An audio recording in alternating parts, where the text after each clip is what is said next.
By the grace of God, I want to pray before we proceed. Father, we thank you, we honor you, praise you in Jesus' name. Magnify you because I got a mercy, honoring you for everything in the name of Jesus. Pray that you have mercy and guide us and take control. Lead us as we go on. In Jesus' name we pray. Amen. By the grace of God, my people, I want to take this message titled The Bride of Christ. The bride of Christ. Many people are talking about the bride, but they have been making a great mistake, not understanding exactly who are the bride. Among the saints of God, the saints of God, in other words, are divided into two. There is the tribulation saints and there is the bride. Or from the church of God, some people are made bride, some people remain just saints. And I want to tell you, there is a message that is meant for you to be a bride. I want to read from the book of 1 John. I'm reading chapter 1 from verse 1 and move on down to 5. That which was from the beginning, which we have heard, which we have seen with our eyes, which we have looked upon, and our hands have handles of the word of life. For the life was manifested, and we have seen it, and bear witness, and show unto you that eternal life, which was with the Father, and was manifested unto us. That which we have seen and heard declare we unto you, that you also may have fellowship with us. And truly our fellowship is with the Father and with his Son Jesus Christ. And these things write we unto you, that your joy may be full. This then is the message which we have heard of him, and declare unto you, that God is light, and in him is no darkness at all. God bless you. You see, this bride we are talking about, they have a message. This message is the one John is talking about here, John the Beloved. There are many messages today people are carrying. Even the religious, different religions are carrying messages, but there is the message. I want to speak mainly on the message. The message. This message we are talking about is the one that prepares a group of saints and make them the bride of Christ. And these people are the people that are ordained to make rapture. They are going to partake in the bride ministry before rapture takes place. People keep shouting about going to heaven. They don't know what it takes to make heaven. The other group of saints are going to make heaven, who are going to go through great tribulation. And God is going to use a man who is going to sit on a seat in a denomination, a church, a ministry, a very big denomination that rules the whole world.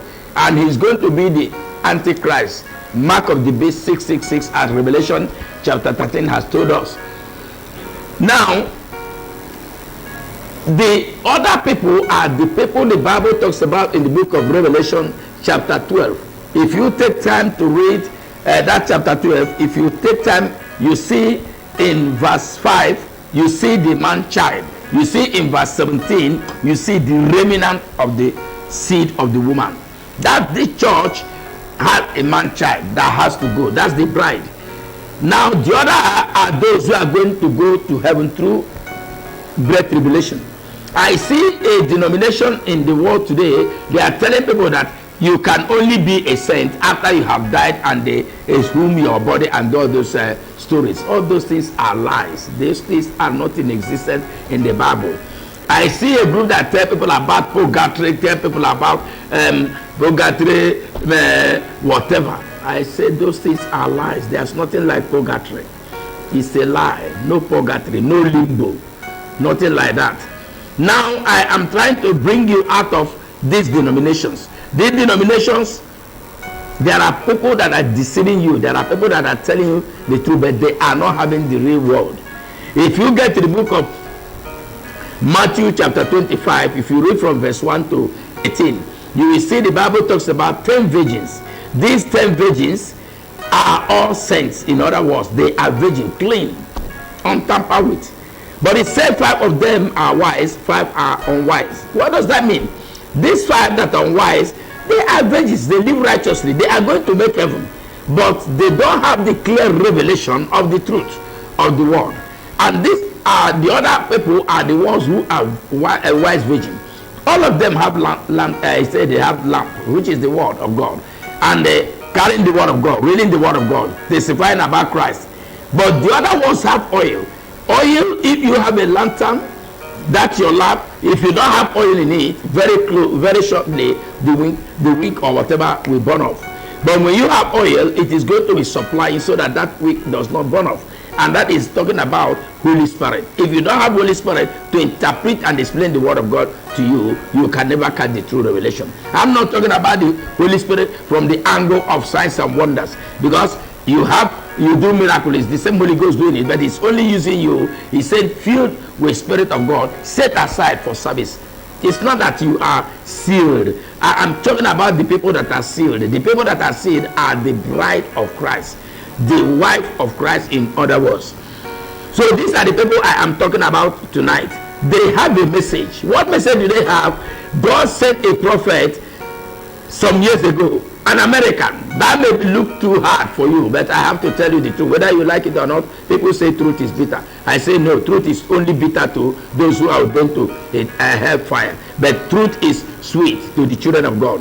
Now, there is a man that God sent, William Branham, that God used him to move, which we all know today. Till in America, ask them, they will tell you. Though they started coming some stories to spoil his name, castigate him, but we know that a man of God, God has never used any man the way he used that man. Ask people who have studied and read about William Branham. That man is the man the Bible talks about in Malachi 4, 5, and 6. It talks about he will send an angel, like Elijah, to come before the dreadful day of the Lord. That man, that's the vessel. He said, did he call the name? The Bible didn't say he will call the name. John the Baptist, the name was not called in the Old Testament when the Bible was talking in the book of Isaiah chapter 40 verse 3. He didn't say. He said a voice is crying in the wilderness, this and that. But when the man come, now you look by the Bible say, by their fruit you shall know them. Looking at that man, his qualities, how God uses him, you will know. And that man also occupies Malachi 4, 5, and 6, and occupies Revelation 10, 7. He has places the Bible has talked. God used him to prepare the bride, to get the bride ready. And God gave him a message, and we call it the message of the day. And the man has come and expanded, and God used him to interpret his word. God has an interpreter he uses at one time. God had already sent sometime. We talk about Paul, the first dispensational messenger of the Gentiles. And when he finished and left the scene, a man came called Uranus. After Uranus, Martin, not Martin Luther. After Martin came Columba. After Columba came Martin Luther. After Martin Luther came Wesley. These 5 men in the middle, they were all dispensational messengers, but none of them was a word prophet. But Paul and William Branham were word prophet, dispensational messengers. And after William Branham, there will not be any other dispensational messenger in this age. That is the last one who has come and gone. But after him, by the grace of God, the message of the day which he preached has entered into the message of the hour. In every day there is hour. And the people who say they are in the message are still going around in message of the day, not knowing that we are moving into that same message of the day. In the message of the day, from message of the day, we get into the message of the hour, which we are talking about. After message of the hour, we get into the message of the minute. After minutes, we get into the message of the second, and off we are gone. So if you are not following the message, when it is in the message of the day, you stop there. You are not going to make it. If we enter the message of the hour, you must move into the message of the hour, message of the minute, down to second. So what we are talking, there is a message, and God has sent this message to William Branham. And after William Branham, God is going to send the Joshuas. Because when God sent Moses on the scene, Moses brought the children of Israel out of the land of Egypt. And when they came out of the land of Egypt, he crossed them Red Sea. That's a type of baptism. And took them into the wilderness, and there led them into confusion.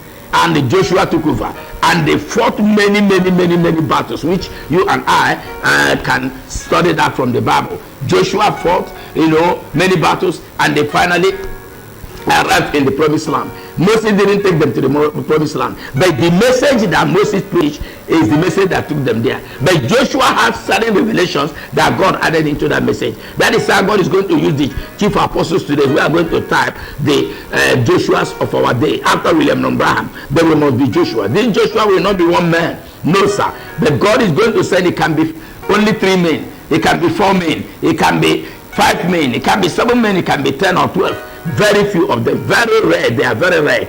And when you see them, watch their ministry, you see they are full compact unit of God's power, word of God, everything. They are full compact. The people, such people, they are teachers, pastor, evangelist, prophet, apostles. They are standing. That is why God gave them the gift of chief apostle. But they are by calling chief apostles, but by gift they are chief apostles, because God uses 6 men to get his church ready for the journey. That's the teacher, pastor, evangelist, prophet, apostle, then chief apostle, then dispensational messenger, making it 6. While the Holy Ghost caps these people's ministry, and we are there making it. But we're talking about calling. There are 6 callings: teacher, pastor, evangelist, prophet, apostle, dispensational messenger.